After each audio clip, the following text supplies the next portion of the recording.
Hello world and all who inhabit it, it is I, the Great Sayrant, and today I want to talk about this Xbox situation and how their 2022 is now turning out with the delay of Redfall and Starfield.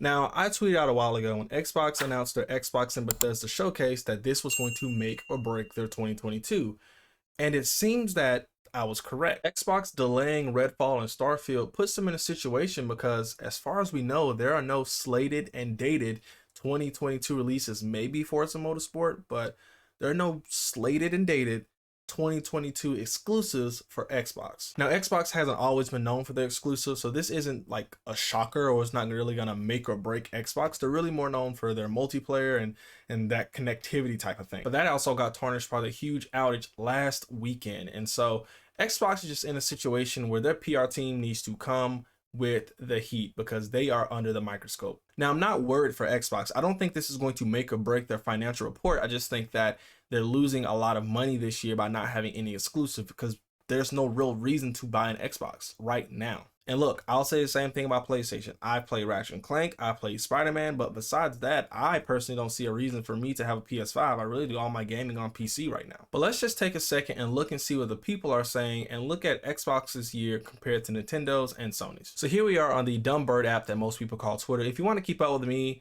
talk to me, whatever, I do have a Twitter. It's Saya_ran. I tweet a lot. Twitter is my main platform. I kind of use Instagram, but I 100% use Twitter every single day. So here's the original post. We've made the decision to delay the launches of Redfall and Starfield to the first half of 2023. Now, they don't really announce any real reasons besides that they want to give people the best experience, the most polished versions of these games, which I do believe they're taking the extra time to polish these games. But if these games are a turd, we'll get a polished turd. So basically, from reading this, I'm thinking they're going to give us maybe 15-20 minutes of gameplay in engine running on a dev kit showing us how the game is playing, more concepts. I still have no idea what Starfield is about, and the people that are super hyped for this game, I'm confused because what is it about? We know nothing about the game, but people are hyped for it, so I want to be hyped with those people. Now for Redfall, all we got at first was a cinematic trailer, and I hate cinematic trailers. I want gameplay trailers. I like Nintendo. They don't talk about their games until 3 to 6 months before launch, unless it's some huge big title like Breath of the Wild or Pokemon. But you know, when they're ready to show it, they're ready to show it, and it's usually gameplay trailers. So very, very interested to see what Redfall actually is going to look like in game engine instead of this cinematic pretty thing that we got. Now, if we get into the cesspool that is the comments, you just see a lot of memes, a lot of people hating on Xbox. Like I said, I don't care. I'm a fan of games. This one is particularly funny because, like, what? um, I'm a fan of games. I'm not like, I don't lean towards PlayStation or Xbox. If I had to lean towards something, it's Nintendo. I'm not a fanboy. Nintendo does crazy, stupid things all the time, and I call them out on it, but just looking at these comments and looking how people are taking it, a lot of people are like a lot of people were expecting the game to be delayed, and honestly I was too. I'm not gonna lie. I have this article from DualShockers, which is outdated, but it talks about some of the exclusives that they're gonna have. I think they've updated this list. Like, I think there are more games coming out. I know this list itself is out of date, but a lot of these games, I mean, if you take out Redfall and you take out Starfield, Shredders is a sports game. I don't know how well that's gonna do. Tunic already came out, and Tunic was fun. I played it. Tunic is really, really fun, but I don't think that's gonna be a console seller. Slime Rancher 2, like, you know what I mean? Why is that an Xbox exclusive? I'm so confused. Arc 2, Warhammer, these are games that aren't going to sell systems. So what is Xbox gonna do? Now, we do have some leaked footage of Stalker 2, which once again, I don't know if it'll be a console seller, but I mean, it is an exclusive and it is coming to the Xbox this year that we know of. It could be, it's not slated and dated, so I don't count anything on any platform that's not slated and dated. If it does not have a date, if it does not have this hard date locked in, I really don't count it. And even then, from the delay of Bethesda's Starfield, we can tell that even if it does have a date, it may get pushed back. Now, there are still big games that are going to be coming to the Xbox Series X and S, like Call of Duty, my personal favorite I'm looking forward to, Gotham Knights, Saints Row. There are games that are coming, but they're just not going to be exclusive for Xbox. And we have to really look and see where these games sell the most. I mean, take a game like Hogwarts Legacy. That's going to be a game that's going to sell very well on PlayStation, it's going to sell very well on Xbox, and it's going to sell very well on PC, because that's just an overall generally really fun, cool game. But then you look at a game like Call of Duty, which has historically sold better on PlayStation, and I mean, I think the numbers are like a 70-30 split right now. So with the Activision acquisition, that's good long term for Xbox to get a piece of that pie. But as of right now, this year, ooh. Xbox does have one thing going for it, and that is that they actually can push out consoles. People have been reporting everywhere that they can find a Series S and sometimes a Series X in store shelves, whereas a PS5 is basically an urban legend. No one can find a PS5. No one can find this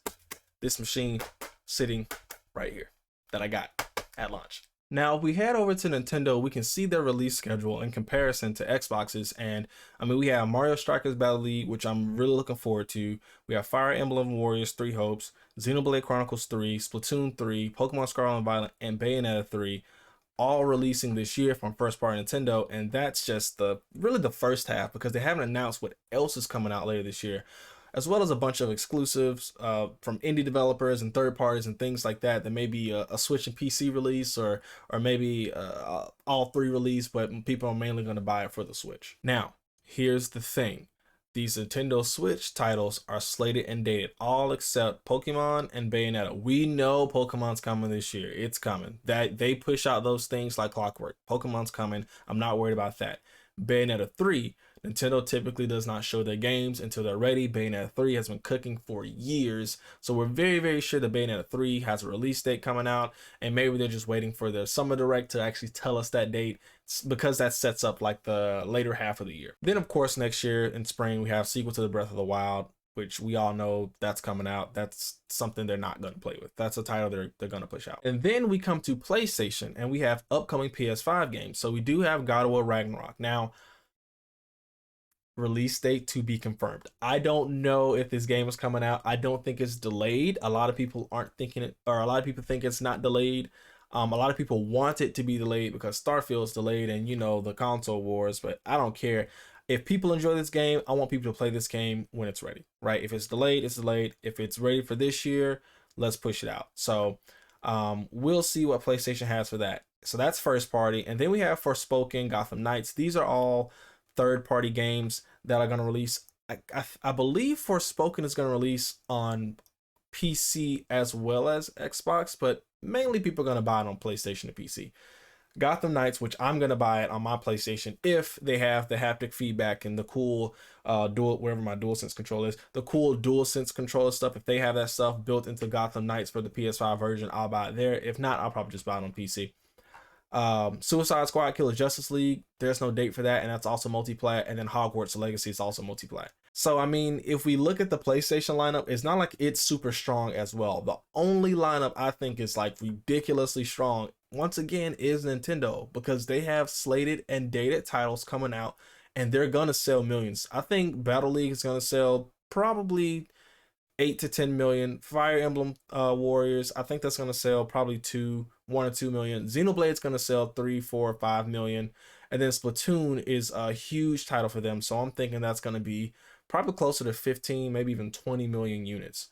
So, and Pokemon's going to, if they have a good gimmick and they do it right, and my boy Quaxley is some kind of cool duck, they're going to sell 20, 25 million easy. It's easy for them. And then Bayonetta probably is going to touch 3 million.